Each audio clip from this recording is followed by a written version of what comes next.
विद्यार्थ्यांनो, माझे नाव माधुरी राजभर आहे. मी तुम्हाला हिंदी हा विषय शिकवणार आहे. आज विद्यालय तुमच्या स्वागत करत आहे. आज जो आपला समोर धडा आहे, 14वा धडा आहे, त्याचं नाव काय? चंदा मामा की जय.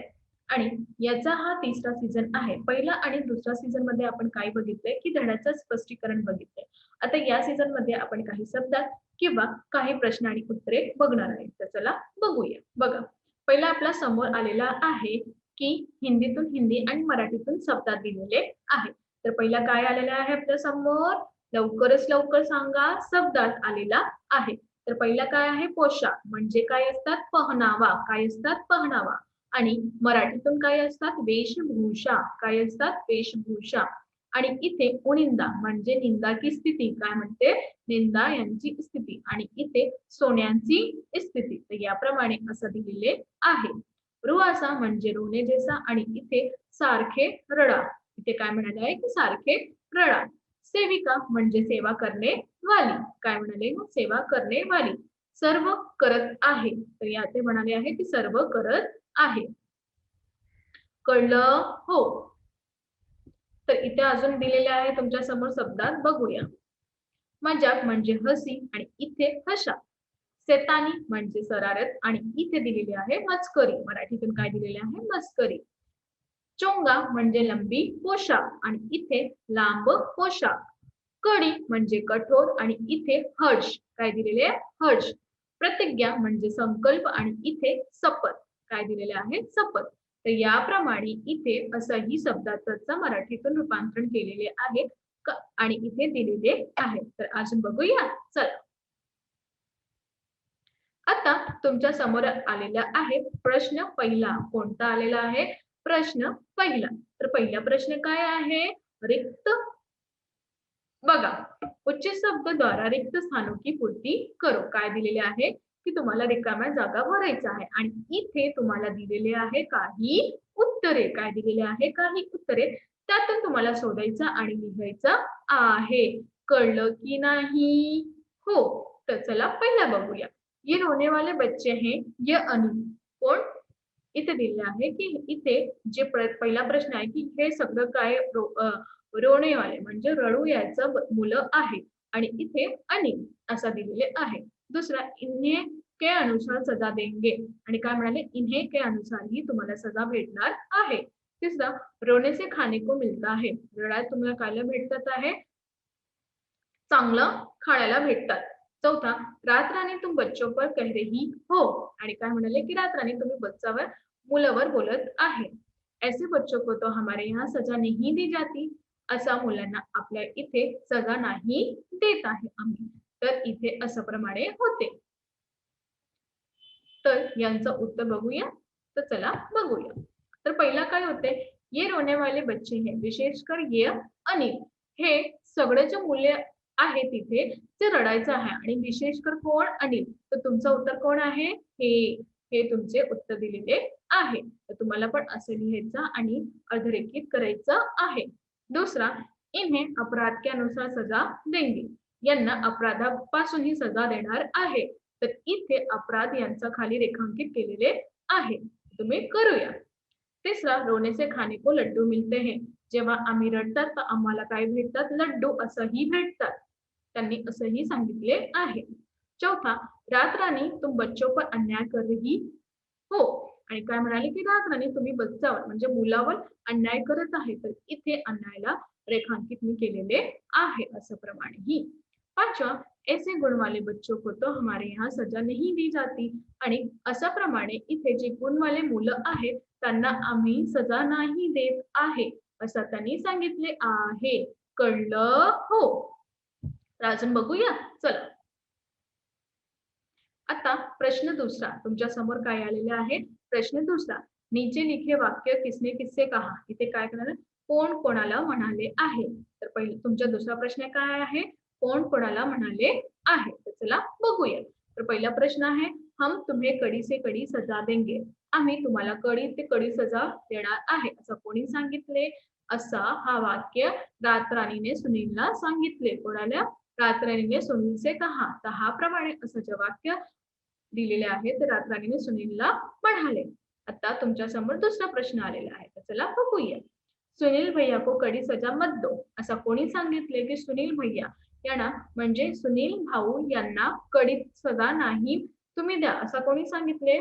तर असं अनिलने रातराणीचे कहा. तर अशा प्रमाणे हे जे वाक्य आहे अनिल यांनी रातराणीला सांगितले आहे. कळलं? हो. तर आता दुसरं बघूया.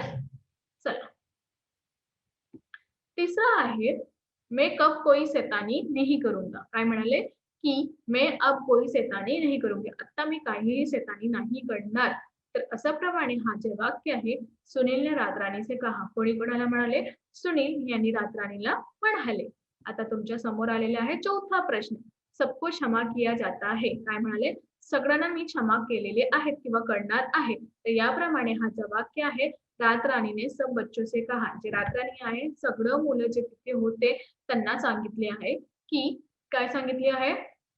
आता सर्वांना मी सजा देणार आहे. तर याप्रमाणे असा कोण कोणास म्हणाले हे झालेला आहे. आता तुमच्या समोर आले आहे प्रश्न तिसरा. कोणता प्रश्न तिसरा? निम्नलिखित प्रश्नों के उत्तर लिखो. इथे काय दिलेलं आहे की निम्नलिखित त्यांचे जे प्रश्न आहे त्यांचं तुम्हाला उत्तरे लिहायचं आहे. तर तुमच्या समोर पहिला प्रश्न आलेला आहे. तर चला पहिला प्रश्न वाचूया. इस एकांकी का सारांश अपने शब्दों में लिखो. हा जे एकांकी दिलेले आहे त्यांच्या सारांश आपल्या शब्दाला लिहायचा आहे. तर चला बघूया. बघा उत्तर. न्यायाधीश रातरानी के सामने नीम परी कुछ बच्चों को पेश करती है. न्यायाधीश याच्या समोर रातराणी यांनी नीम परीच्या समोर काही मुलं उपस्थित केलेले आहे किंवा काही मुलाला तिथे पेश केलेले आहे.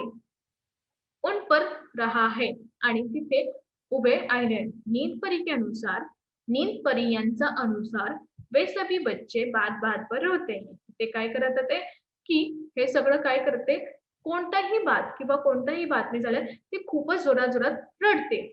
अपनी माँ का कहना भी नहीं मानते आणि आपली जे आई आहे किंवा त्यांची जे आई आहे त्यांचं कहना म्हणजे त्यांची बातमी बी काही नाही मानत आहे ते लोक. शैतानी करते रहते आणि सारखं सारखं ते काय करत आहे शैतानी म्हणजे खूपच शैतानी करत आहे. रात रानी उनमें से एक को सजा देने की बात करती है आणि तेवढा जे ऐकते रात रानी जेव्हा ऐकते ते खूपच काय होते क्रोधातून येते आणि तेवढा ते सांगते की मी या लोकांचं जे उभे आहेत त्यातून एक मुलगाला मी काय करत आहे सजा देणार आहे. सभी रोने लगते. हा ऐकल्यावर काय करते सगळे लोक काय करते जोरात रडू लागतात किंवा ओरडू लागते जोरा जोरात रडू लागते.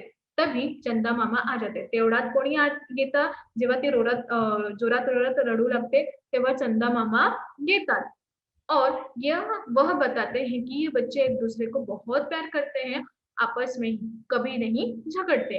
आणि जेव्हा चंदा मामा येतात आणि तेवढ्यात तो काय म्हणतात की हे लोक खूपच चांगले आहेत, त्यांच्यामध्ये चांगले गुण पण आहेत आणि हे लोक एकमेकाशी एक लोकांची खूपच प्रेम करते आणि हे लोकांचं समजते आणि कधीही लोक भांडण नाही करते असं त्यांनी सांगितले. कोणी कोणाला सांगितले? हे चंदा मामाने नीम परी किंवा रातराणीला सांगितले. कळलं की नाही? लवकरच लवकर सांगा. हो. तर चला दुसरा बघूया. हे कळलं ना? आता बघा तुमच्या समोर दुसरा प्रश्न आलेला आहे. इस एकांकी के पसंदीदार पात्र का वर्णन करो. हा जे एकांकी दिलेले आहे त्यातून तुम्हाला कोणते पात्र खूपच चांगले वाटते त्यांना वर्णन करायचं आहे. कळलं? हो. तर चला उत्तर बघूया. इस एकांकी में मेरा पसंदीदार पात्र चंदा मामा आहे. इथे तुम्हाला असं प्रमाणेही उत्तर लिहायचं आहे. तर या एकांकी या पात्रातून माझा जे पसंदीदार पात्र आहे किंवा चरित्र आहे ते कोण आहे? चंदा मामा आहे. का आहे? चला बघूया. उनके आने पर सभी बच्चे खड़े होकर खुशी से ताली बजाते हैं. जेव्हा चंदा मामा येतात त्यांना पाहून चंदा मामाला पाहून जे सर्व मुले तिथे होते ते उभे होऊन खूपच आनंदीने टाळी वाजत सुरुवात केलेली आहे. कारण की ते चंदा मामाचं खूपच प्रेम करत आहे.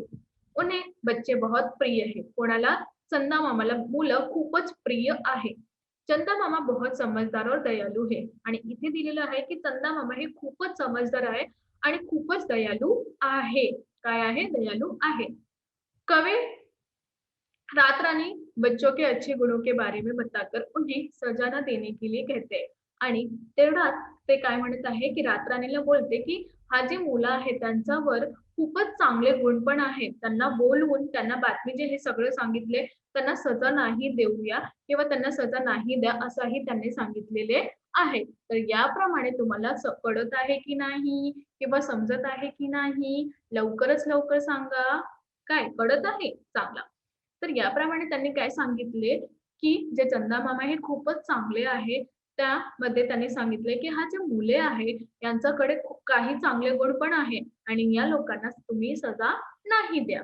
आणि मी इथे चंदामामाचा असा पात्र दिलेले आहे. तुम्ही यांच्याबरोबर तुमच्या जे पसंदीदार पात्र आहे किंवा चरित्र आहे, तुम्ही त्यांचा त्यांचा पात्रापासून तुम्ही लिहा. त्याप्रमाणे मी इथे चंदा मामा त्यातून दिलेले आहे. तुम्हाला अजून जसं अनिल आवडतं किंवा सुनील आवडते किंवा रातराणी आवडते किंवा नीलपरी आवडते, तर याबद्दल तुमच्या जे समोर अजून चरित्र दिलेले आहे किंवा पात्र दिले आहे, त्याबद्दल तुम्ही कोणाचं बरोबर पण लिहून घ्या. कळलं? कळलं की नाही? लवकरच लवकर सांगा. काय कळलं? छान. चला अजून बघूया. आता तुमच्या समोर तिसरा प्रश्न आलेला आहे. कोणता? तीसरा. तर चला तिसरा बघूया.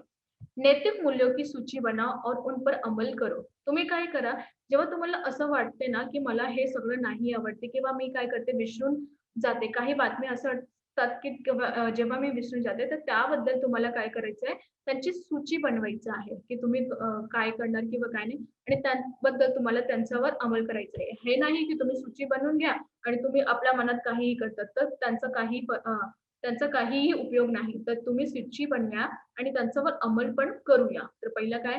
बड़ों का आदर करना चाहिए. सतत प्रमाणे पहिलं आहे, की जे आपल्या मोठ्या आहे त्यांचा आदर नेहमी करा. त्यांचा अनादर नाही करा. ते काहीही बोलता, जे तुमच्यासाठी खूपच चांगलं आहे, तर नेहमीप्रमाणे नीटप्रमाणे सुनू किंवा ऐकून घ्या. कळलं? हो. दुसरा छोटों को प्यार करना. जे तुमच्या समोर जे मुले आहेत किंवा त्यांचे जे लहान मुले आहेत किंवा तुमच्यापेक्षा लहान आहे, तर त्यांना खूपच प्रेमळ द्या किंवा प्यार द्या आणि चांगल्याप्रमाणे, नीटप्रमाणे त्यांना बोलून घ्या. काही पण जेव्हा तुम्ही त्यांच्या समोर किंवा त्यांच्याबरोबर चांगल्याप्रमाणे बोलतात, तेव्हा ते पण लोक तुमच्या समोर आणि तुमच्यावर चांगल्याप्रमाणेही बोलणार आहे. तर हा जे आहे, की जे तुमच्या समोर लहान मुले आहेत, त्यांना प्रेमळप्रमाणे बोलून घ्या. तिसरा आहे शांतीच राहणं. कधीही जोरात ओरडून नको बोला. शांतीतून बसून एकमेकाशी बोलूया. सच बोलना चाहिए. चौथा, खरंच सांगा. जे काही पण असतात खरंच बोला. कारण की जेव्हा तुम्ही खरंच बोलणार, तेव्हा तुमची काहीही हरकत कोणालाही आवडत नाही, असं नाही कोणी सांगणार आहे. 5वां, बड़ों का कहना मानना चाहिए. तर बड़ों का जो कहना है, जो वो बोलते हैं, जे काही पण ते बोलतात त्यांना नीटप्रमाणे ऐकून घ्यायचा. जे पण काही बोलतात, कारण की तुमच्यासाठी ते चांगलेही बोलतात. कधीही तुमच्यासाठी ते वाईट नाही बोलणार. तुम्ही लोकांचं जे चांगलं असतात तेही बोलणार. असं नाही की काही पण वाईट पण बोलणार. तर असं प्रमाणे नाही आहे. जे काही मी ते सांगतात तुमचे जे मोठे आहेत, तर नेहमीप्रमाणे नीटप्रमाणे समजून घ्यायचं. तर आज आपण काय शिकलो? आज आपण शिकलो, की कशाप्रमाणे आपल्या एकमेकाशी राहायचं आहे किंवा कशाप्रमाणे आपल्याला बोलायचं आहे. याप्रमाणे जेव्हा आपण लोकांचं बोलते किंवा करतो, तर याप्रमाणेही आपल्याला जे आपले लोक आहेत, ते आपल्याला समजून घेते किंवा बोलून घेते.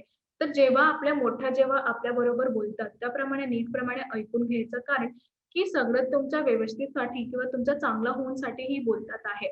जे मोठ्या नाही आहे तुमच्यासमोर किंवा छोटे आहे, त्यांना आदर करायचा, त्यांना प्रेम स्वरूपी समजून घ्यायचा आणि जेव्हा तुम्ही स्वरूपी समजून घेणार किंवा बोलणार, त्याबद्दलही तुमचा पण ते आदर करणार. जसं तुम्ही मोठ्या लोकांचा आदर करणार, मोठ्या लोकांना अ, मोठ्या लोकांना मोठ्या लोकांना चांगल्या प्रमाणे बोलणार. ते ते बघूनही तुमचं जे छोटं आहे, तुमचे जे छोटे भाऊ किंवा बहीण आहे, हे सगळं पाहून ते लोकं पण तसंही करणार.